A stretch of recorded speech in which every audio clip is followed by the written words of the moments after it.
तो बच्चों, नमस्कार। स्वागत है आपका हिंदी गुरुकुल एकेडमी की एक और नई वीडियो में। तो कैसे हैं? मुझे उम्मीद है कि आप स्वस्थ और मस्त होंगे और अपनी पढ़ाई को निरंतर जारी रखे होंगे। बच्चों, यदि चैनल पर पहली बार हैं तो आप इसको सब्सक्राइब करें, और यदि आपने सब्सक्राइब किया है तो लाइक और शेयर जरूर करें। तो चलिए शुरू करते हैं आज की वीडियो। पहला सवाल कह रहे हैं कि किस वाक्य में व्यक्तिवाचक संज्ञा जातिवाचक संज्ञा के रूप में प्रयुक्त हुई है। आपको ये बताना है कि किस वाक्य में व्यक्तिवाचक संज्ञा जो है वो जातिवाचक संज्ञा के रूप में प्रयुक्त हुई है। पहला कह रहा है हमें बुराइयों से दूर रहना चाहिए। दूसरा कह रहा है भाषा की विभिन्नताओं के बावजूद देशवासी अभिन्न है। तीसरा कह रहा है कि लौह पुरुष के दृढ़ संकल्प ने देश को एक सूत्र में बांधा। और चौथा कह रहा है कि देश को नटवर लालों से ने तरह तरह से ठगा है। आपको ये बताना है कि किसमें व्यक्तिवाचक संज्ञा का रूप जो है वो जातिवाचक संज्ञा के रूप में प्रयुक्त हुआ है। विकल्प पहले में, दूसरे, तीसरे या चौथे विकल्प में। तो बच्चों, इसका उत्तर हो जाएगा विकल्प नंबर चौथा। देश को नटवरलालों ने तरह तरह से ठगा है। इसमें जो है व्यक्तिवाचक का रूप जातिवाचक के रूप में प्रयुक्त हुआ है। अब बात करते हैं सवाल नंबर दूसरे की। सवाल नंबर दूसरे में कह रहा है कि अनिश्चयवाचक सर्वनाम से युक्त वाक्य है। आपको ये बताना है कि अनिश्चयवाचक सर्वनाम से युक्त वाक्य कौन सा है। पहला कह रहा है यह मेरी पुस्तक है। दूसरा कह रहा है कि वह कुछ खा रहा है। तीसरा करे कौन जा रहा है। और चौथा करे जो पढ़ेगा सो पास हो जाएगा। तो आपको ये बताना है कि अनिश्चयवाचक सर्वनाम से युक्त इसमें से कौन सा वाक्य है। यह मेरी पुस्तक है, वह कुछ खा रहा है, कौन जा रहा है और जो पढ़ेगा सो पास हो जाएगा। तो इसमें कौन सा जो है वो अनिश्चयवाचक सर्वनाम से युक्त है। तो बच्चों, इसमें जो विकल्प होगा वो विकल्प दूसरा हो जाएगा। वह कुछ खा रहा है, कुछ खा रहा है पता नहीं है। चलिए बात करते हैं सवाल नंबर तीसरे की। तीसरे में कह रहा है कि किस वाक्य में पुरुषवाचक सर्वनाम नहीं है। तो आपको ये बताना है कि किसमें जो है पुरुषवाचक सर्वनाम का प्रयोग नहीं हुआ है। पहला कह रहा है कि सामान कौन लाएगा। दूसरा कह रहा आप यहाँ बैठिए। तीसरा कह रहा उसमें धैर्य की कमी है। और चौथा कह रहा हम स्कूल जा रहे हैं। तो आपको ये बताना है कि किसमें जो है पुरुषवाचक सर्वनाम का प्रयोग नहीं किया गया है। विकल्प पहले में, दूसरे में, तीसरे में या चौथे में। तो बच्चों, यहाँ जो पुरुषवाचक सर्वनाम का प्रयोग नहीं किया गया है वो विकल्प पहले में नहीं किया गया है, क्योंकि इसमें प्रश्नवाचक सर्वनाम का प्रयोग किया गया है। तो तीसरे का पहला सही हो जाएगा। चलिए बात करते हैं सवाल नंबर चौथे की। सवाल नंबर चौथे में कह रहा है कि विशेषण की उत्तम अवस्था का प्रयोग किस वाक्य में किया गया है। तो आपको ये बताना है कि विशेषण की उत्तम अवस्था का प्रयोग किस वाक्य में किया गया है। तो बच्चों, विशेषण की तीन अवस्थाएं होती हैं: मूलावस्था, उत्तरावस्था और उत्तमावस्था। तो आपको ये बताना है कि उत्तमावस्था का प्रयोग जो है किस वाक्य में किया गया है। पहला कह रहा है कि यह बहुत सुंदर चित्र है। दूसरा कह रहा है कि मेरा घर उसके घर से छोटा है। और तीसरा कह रहा है उसे सर्वाधिक अंक प्राप्त हुए। और चौथा कह रहा है मोहन की अपेक्षा सोहन होशियार है। तो आपको बताना है कि उत्तमावस्था का प्रयोग इसमें से किस वाक्य में किया गया है। पहले में, दूसरे, तीसरे या चौथे वाले वाक्य में। तो बच्चों, इसमें उत्तम अवस्था का प्रयोग तीसरे वाले वाक्य में किया गया है। उसे सर्वाधिक अंक प्राप्त हुए, अर्थात सबसे अधिक अंक जो है उसे मिला है।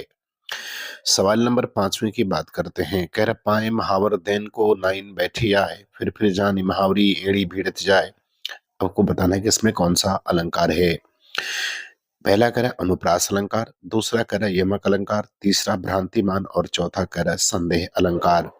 तो आपको बताना है कि इसमें कौन सा अलंकार प्रयोग किया गया है। अनुप्रास अलंकार है, यमक अलंकार है, भ्रांतिमान अलंकार है या संदेह अलंकार है।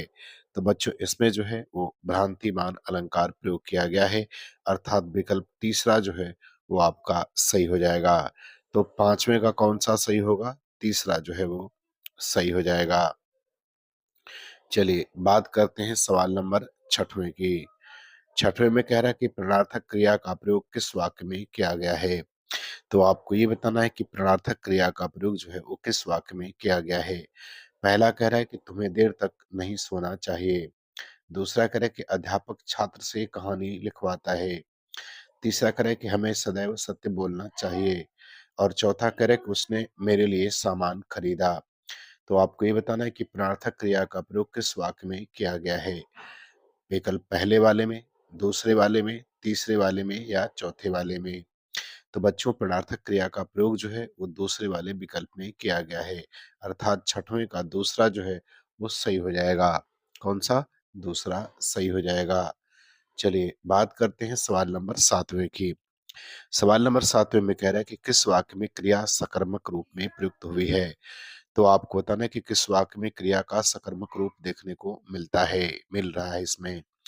पहला कह रहा है माँ बच्चे को सुलाती है, दूसरा कह रहा है कि चीता तेज दौड़ता है, तीसरा कह रहा है कि बहुत समय से सो रहा है और चौथा कह रहा है कि शोरगुल से बच्चा जाग गया। तो आपको ये बताना है कि इसमें से किस वाक्य में सकर्मक क्रिया का प्रयोग हुआ है। तो आपको 7वें का उत्तर बताना है। विकल्प पहला, दूसरा, तीसरा या चौथे में से कौन सही होगा? तो बच्चों इसमें पहला विकल्प सही हो जाएगा, माँ बच्चे को सुलाती है, अर्थात 7वें का पहला सही हो जाएगा। बात करते हैं सवाल नंबर 8वें की। करक मुख मुखाहि लोचन सबरहि शोक हृदय समाय अमनहु करन रस कट कहीं उत्तर यवद बजाए। इसमें से निम्नलिखित में रस है, तो आपको बताना कि इसमें किस रस का प्रयोग किया गया है। पहला कह रहा है करुण रस, दूसरा वीर, तीसरा रौद्र और चौथा शांत रस। तो बच्चों ये पंक्ति जो है वो तुलसीदास के द्वारा लिखी गई है, तो आपको बताना कि कौन सा रस इसमें प्रयोग किया गया है। करुण रस है, वीर रस है, रौद्र रस है या शांत रस है। तो बच्चों इसमें जो रस है वो करुण रस का प्रयोग किया गया है, अर्थात 8वें का पहला जो है वो सही हो जाएगा। चलिए बात करते हैं सवाल नंबर 9 की। कर संबंध सूचक अव्यय का प्रयोग किस वाक्य में नहीं हुआ है? तो आपको ये बताना है कि संबंध सूचक अव्यय का प्रयोग जो है वो किस वाक्य में नहीं हुआ है। पहला कह रहा है वह मेरे घर के पीछे रहता है, दूसरा कह रहा है हमारे शहर के आसपास बहुत हरियाली है, तीसरा कह रहा है माँ के बिना घर सूना सूना लगता है और चौथा कह रहा है कि यह काम पहले करना चाहिए था। तो आपको ये बताना है कि संबंध सूचक अव्यय का प्रयोग किस वाक्य में नहीं हुआ है, पहले वाले में, दूसरे, तीसरे या चौथे वाक्य में। तो बच्चों जिसमें अव्यय का प्रयोग, संबंध सूचक अव्यय का प्रयोग नहीं हुआ है, वह विकल्प है चौथा, अर्थात यह काम पहले करना चाहिए था। तो विकल्प चौथा सही हो जाएगा 9वें का। चलिए बात करते हैं सवाल नंबर 10वें की। 10वें में कह रहा है कि किस वाक्य में सार्वनामिक विशेषण प्रयुक्त हुआ है? तो आपको ये बताना है कि किसमें सार्वनामिक विशेषण का प्रयोग किया गया है। पहला कह रहा है कि वे कल जा रहे हैं, दूसरा कह रहा है आप तो महान हैं, तीसरा कह रहा है कोई आदमी आया था और चौथा कह रहा है कि वह पुस्तक पढ़ रहा है। तो आपको बताना है कि किस वाक्य में सार्वनामिक विशेषण प्रयोग किया गया है। वे कल जा रहे हैं, आप तो महान हैं, कोई आदमी आया था और वह पुस्तक पढ़ रहा है। तो बच्चों इसमें सार्वनामिक विशेषण जो है वो विकल्प तीसरे में है, अर्थात तीसरा विकल्प सही हो जाएगा। चलिए बात करते हैं सवाल नंबर 11 की। सवाल नंबर 11 में कह रहा है किस वाक्य में निपात का प्रयोग नहीं हुआ है? तो आपको ये बताना है कि किस वाक्य में निपात का प्रयोग नहीं हुआ है। पहला कह रहा है शहर भर में यह बात फैल गई, दूसरा कह रहा है वह तो घर पर नहीं है, तीसरा कह रहा है मैं भी आपके साथ चलूंगा और चौथा कह रहा है मैं घर जा रहा हूं ताकि आराम कर सकूं। तो आपको बताना है कि किस वाक्य में निपात का प्रयोग नहीं हुआ है। तो बच्चों 11 का जो विकल्प चौथा है इसमें निपात का प्रयोग नहीं हुआ है, जबकि बाकी सभी में निपात का प्रयोग हुआ है। इसमें भर का प्रयोग, इसमें तो का प्रयोग और इसमें भी का प्रयोग। चलिए बात करते हैं सवाल नंबर 12 की। सवाल नंबर 12 में कह रहे कि निम्नलिखित में घर का पर्यायवाची नहीं है। तो आपको ये बताना है कि कौन सा इसमें से घर का पर्यायवाची नहीं है। आयतन, निकेतन, निलय या नंदन। तो आपको ये बताना है कि इसमें से कौन सा घर का पर्यायवाची शब्द नहीं है। आयतन नहीं है, निकेतन नहीं है, निलय नहीं है या नंदन नहीं है। तो बच्चों इसमें घर का जो पर्यायवाची नहीं है वो नंदन नहीं है, अर्थात विकल्प चौथा जो है वो 12 का सही हो जाएगा। चलिए बात करते हैं सवाल नंबर 13 की। 13 में कह रहा है कि आकाश के पर्यायवाची नहीं है। तो आपको बताना है कि आकाश का इसमें से पर्यायवाची नहीं है। ये के नहीं होगा, का हो जाएगा ना। आकाश का पर्यायवाची नहीं है। पहला कह रहा है नभ, दूसरा कह रहा है व्योम, तीसरा कह रहा है समी और चौथा कह रहा है शून्य। तो आपको ये बताना है कि आकाश का पर्यायवाची इसमें से कौन सा शब्द जो है वो नहीं है। नभ नहीं है, व्योम नहीं है, समी नहीं है या शून्य नहीं है। तो बच्चों आकाश का पर्यायवाची समी नहीं है, बाकी सभी आकाश के पर्यायवाची शब्द हैं। चलिए बात करते हैं सवाल नंबर 14 की। 14 में कह रहा है कि किस विकल्प में परस्पर प्रवाची शब्द नहीं है? तो आपको ये बताना है कि कौन-सा विकल्प है जिसमें परस्पर प्रवाची शब्द नहीं है।